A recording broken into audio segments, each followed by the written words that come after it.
Have you ever asked an AI a question, maybe getting a super confident answer, only to find out later it was completely made up? It's kind of unsettling, isn't it? This whole thing where AI confidently presents these plausible falsehoods as a fact. That's what we call hallucination. Mm-hmm. Today, we're taking a deep dive into this very real challenge. We're looking at a really interesting report from Midhat Tilawat, AI Hallucination Report 2025, and mixing in insights from big names like McKinsey, Deloitte, Harvard Law School, and others. Our mission today, really uncover the true real-world impact of these AI hallucinations. What does it actually mean for you, whether you're using AI professionally in your business, or maybe you're just, curious about where this tech is heading? Because we need to be clear, this isn't just about typos or like small misunderstandings. No, not at all. We're talking about factual fabrication. The AI just invents things, information, names, dates, sometimes entire case studies. Right. And it's causing real problems, isn't it? And Right. costing real money. The data suggests even the absolute best models still make things up maybe 0.7% of the time. Which sounds tiny. Yeah, but some models go over 25%. That seems like a huge potential for error in a world that's leaning more and more on AI. Yeah, and what's really fascinating here, I think, is how what might seem like a small percentage on paper, like at 0.7%, Yeah. it actually translates into billions in losses, billions, and significant real-world risks, especially when you get into sensitive areas.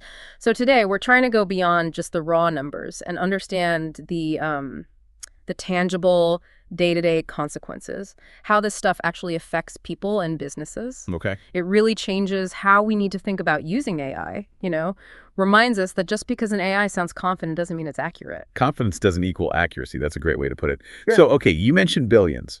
What does this look like on the ground? When we start putting numbers to it, where are these plausible falsehoods hitting the hardest? Well, the stats are pretty eye-opening, and they definitely show the financial hit. Globally, there was a staggering $67.4 billion lost in 2024 alone. 67.4 billion. Billion, yeah, just due to hallucinated AI output across multiple industries. That's coming from McKinsey's AI Impact Report for 2025. And get this, nearly half of all enterprise AI users, 47% to be specific, admitted in a Deloitte survey that they made at least one major business decision based on AI content that was totally fabricated. Wow. Half of users making big decisions on fiction. Basically, yeah. Significant strategic choices driven by stuff that AI just made up. It's kind of mind-boggling when you think about it. And it's not just happening behind closed doors in boardrooms, is it? I saw something about articles being pulled. Oh, absolutely. The Content Authenticity Coalition reported that just in the first quarter of 2025, over 12,000 AI-generated articles, 12,842, I think it was, were removed from online platforms. 12,000 in 3 months. Yes, because they contained fabricated or just plain false information. So that's a massive amount of misinformation potentially getting out there, shaping what people think based on things that just aren't true. Right. And there's another cost, too, isn't there? The sort of hidden cost in just time. Exactly. That's often overlooked, but it's just as impactful. The time and the efficiency hit. Forrester Research found that enterprises are spending, on average, about $14,200 per employee per year. $14,000. Per employee per year. Just to catch and correct AI hallucinations, that's a huge operational cost that eats directly into productivity. And if you're a knowledge worker, someone using these tools daily, you're probably feeling this. Microsoft Workplace Analytics found these workers spend, on average, 4.3 hours every week just verifying AI output. 4.3 hours. That's like half a day gone. Pretty much, just fact-checking the AI. And the Boston Consulting Group linked this to about a 22% drop in overall team efficiency. Wow. So it really makes you ask, right, are we actually saving time if we're spending so much of it just double-checking? Yeah, that's a crucial point. It means a huge chunk of time and money is being diverted just to mitigate these errors from a tool that's supposed to be helping us. It's an added burden, not a value add in that case. So that makes me wonder then, how is all this affecting trust and, the willingness to adopt AI in really critical sectors? Because these numbers show it's not a minor glitch, it's systemic. Yeah, it definitely impacts trust and adoption, especially in high-stakes areas. Okay, so let's dive into some of those specific areas. Where have these AI-generated untruths had really undeniable, maybe even alarming impacts? The report highlights how vital accuracy is in certain domains, right? Sometimes life and death even. Absolutely. When we look at specific domains, the picture gets, sharper. Take the legal sector. Harvard Law School's Digital Law Review found that a massive 83% of legal professionals ran into fake case law when using LLMs, the tech behind things like ChatGPT for research. 83% fake cases. Yeah, fake precedents. And even the best models still show about a 6.4% hallucination rate just for legal information, which is much higher than for general knowledge. Imagine building a legal argument on a case that doesn't exist. That's terrifying, actually. Uh-huh. And then think about healthcare. A HIMSS survey found 64% of healthcare organizations actually delayed adopting AI, specifically because they were worried about false or dangerous AI-generated information. 64% delayed adoption. Yes. And testing showed even top models still hallucinated potentially harmful medical info about 2.3% of the time. When someone's health is involved, even 2.3% is just, it's way too high a risk. It's hitting customer service, too, I gather. Bots being pulled back. Yeah, that's right. The data shows 39% of AI-powered customer service bots had to be either pulled or significantly reworked because of these hallucination errors. And about 27% of communications teams had to issue corrections after publishing AI-generated content with false claims. So these aren't just abstract stats, they're real operational headaches affecting reputation and the bottom line. Okay, these numbers are stark, but the report also had some specific stories, right? Case studies that really drive it home. It did, yeah. And they really highlight the lessons learned, often the hard way. Take case study 1, the $2.3 million financial report error. Okay. So a financial analyst at a big company used a mid-tier LLM, one with maybe a 4.5% hallucination rate. The AI completely fabricated competitor R&D spending figures in a key report. Fabricated, like just made them up. Made them up. Claimed spending was $23 million when it was actually $230 million. A huge difference. Well, And that single error led to a strategic decision that cost the company about $2.3 million in misallocated resources. ouch. Exactly.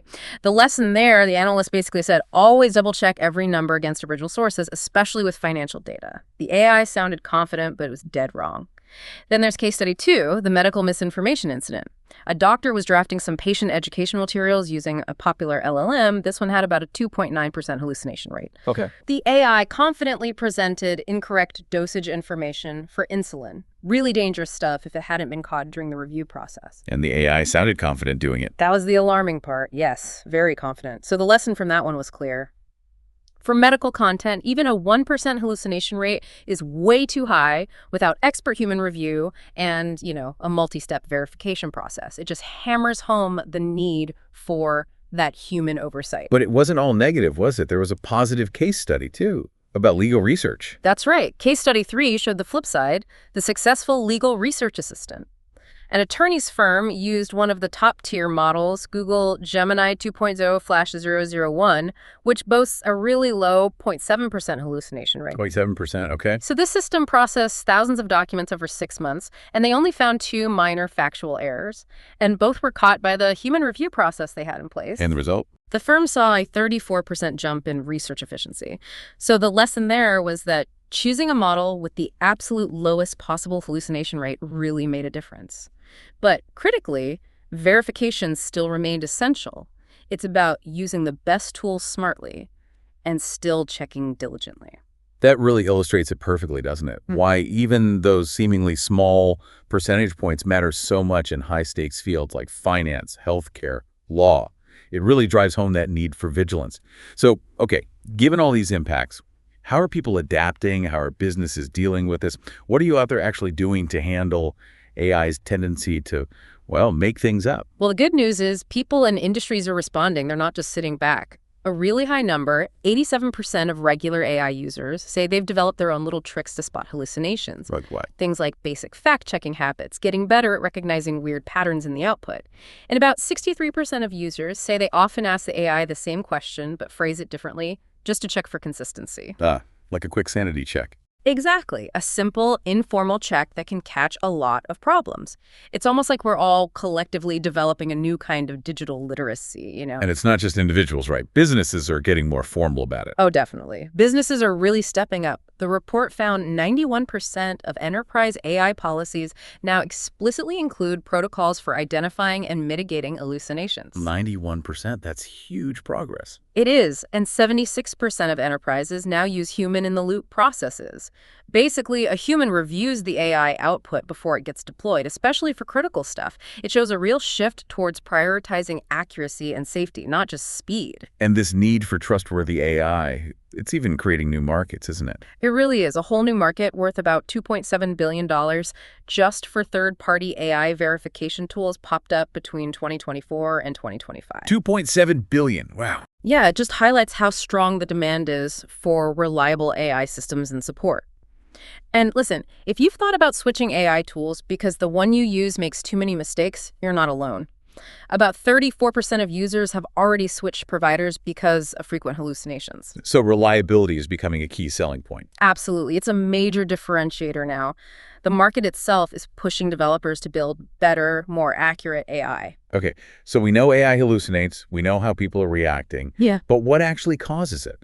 Why does an AI, which we think of as logical, just invent stuff? What affects those rates we talked about? Right. Several things feed into this. First, there's the model size and architecture.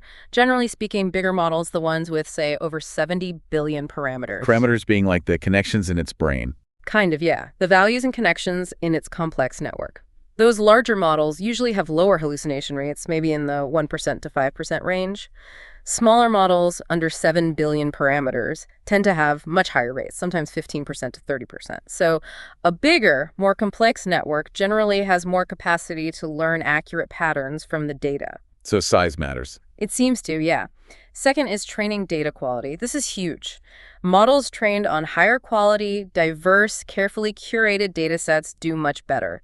MIT found models trained on good data had about a 40% reduction in hallucinations compared to ones trained on just, raw scraped internet data. Garbage in, garbage out, basically. Pretty much. Think of it like cooking better ingredients make a better dish. Better data makes a more reliable AI, leading to fewer costly errors. And third, there's the reasoning capabilities of the model itself. Newer models are starting to include techniques to basically check their own work before giving an answer. Like an internal fact checker. Exactly. Things like self-consistency checking, where the AI might internally ask itself the question multiple ways or check its logic.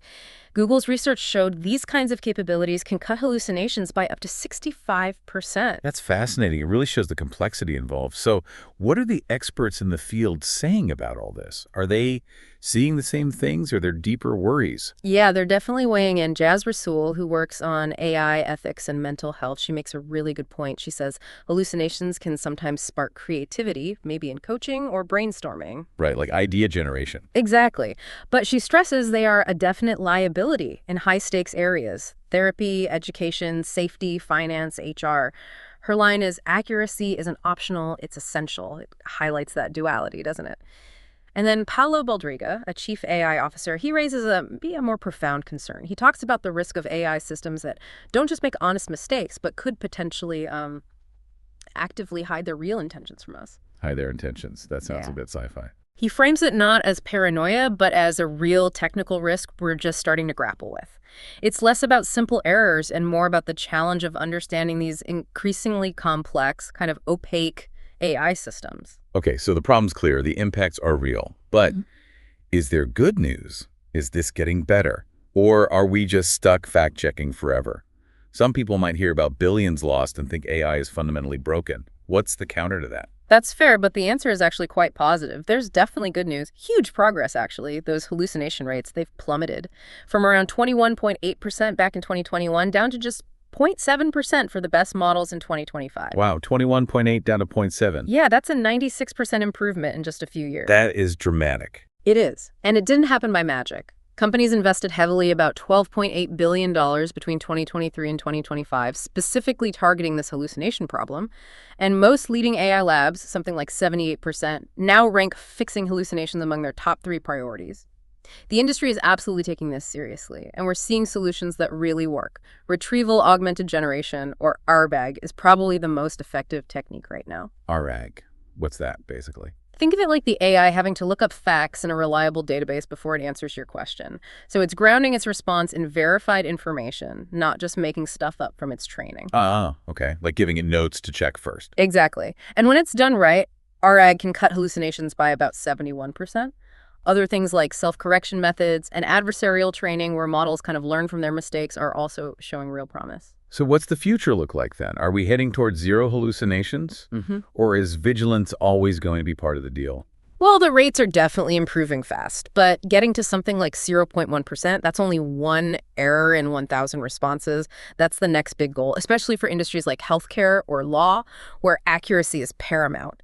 The prediction is that specialized AI models, ones built just for medicine or just for legal work, might reach near perfect accuracy before the general purpose AIs do. Okay. So progress will continue, but getting those last few fractions of a percent better takes a lot more effort and investment. So yeah, I think vigilance, being careful, is likely going to remain a key skill for all of us for a while. Okay, that makes sense. So bringing it back to the listener, what does this all mean for you when you're using AI tools, maybe thinking about using them more at work? How can you reduce these risks and protect yourself from these kinds of costly errors? Right. There are definitely practical steps everyone can take. First, pretty obviously, choose wisely. If you're doing something high stakes, try to use AI models known for low hallucination rates, sub 1%, like the Google Gemini 2.0, Flash 001 we mentioned, or OpenAI's GPT-4o. They're built for better reliability. Second, and this is maybe the most important one, verify rigorously. Always get a human to review high-stakes content. If the AI makes a factual claim, check it against independent, trusted sources. Don't just take his word for it. Never. And use that trick we mentioned. Ask the same question in different ways. If the answers are wildly inconsistent, that's a big red flag right there. Third, if you happen to be building AI solutions yourself, leverage RAG systems. Using retrieval augmented generation helps ground the AI's answers in real data, cutting down hallucinations significantly by making it consult verified info first. Fourth, for businesses, it's crucial to develop policies. Create clear internal rules about AI safety, maybe use multiple tools to cross-check outputs. It's about building systemic protection, not just relying on individual users to catch everything. And finally, a really interesting tip. Be aware of confidence. An MIT study found that when AI models hallucinate statistics, they often use more confident language words like definitely, certainly, without doubt. Really, more confident when they're wrong. Yeah, compared to when they're providing factual info. So if an AI sounds suspiciously overconfident, especially with numbers, treat that as a subtle warning sign to double-check its claims. Okay, so we've taken quite the deep dive into AI hallucinations today. It's clear, isn't it? While AI can sound incredibly sharp, speak elegantly, sometimes it invents things. And the cost isn't just theoretical. We're talking billions of dollars, countless hours of lost productivity, and even real potential harm in critical areas like healthcare and law. It's a serious challenge. But one that's being actively tackled. Yeah, and if we connect this back to the bigger picture, it really boils down to building trust, doesn't it? Trust in a world that's becoming increasingly driven by AI. The progress we've seen, that 96% improvement, is really significant. Top models are making far fewer errors than they used to. But as all the data shows, no AI is perfect. Not yet. The journey to near-perfect accuracy is still ongoing. So I guess our key takeaway for you today is pretty simple, but vital. If accuracy matters, and let's face it, it almost always does, choose your AI tools carefully. And until AI gets to that near-perfect state, remember the mantra. Trust smart and verify smarter. Right. Which leaves us with a question for you to think about. As these AI systems get woven more deeply into our daily lives, how much of the responsibility is going to fall on us, on individuals, to tell the difference between fact and that, silky smooth fiction? And what new skills are we all going to need to develop to navigate this landscape effectively without getting overwhelmed by the need to constantly second guess the technology?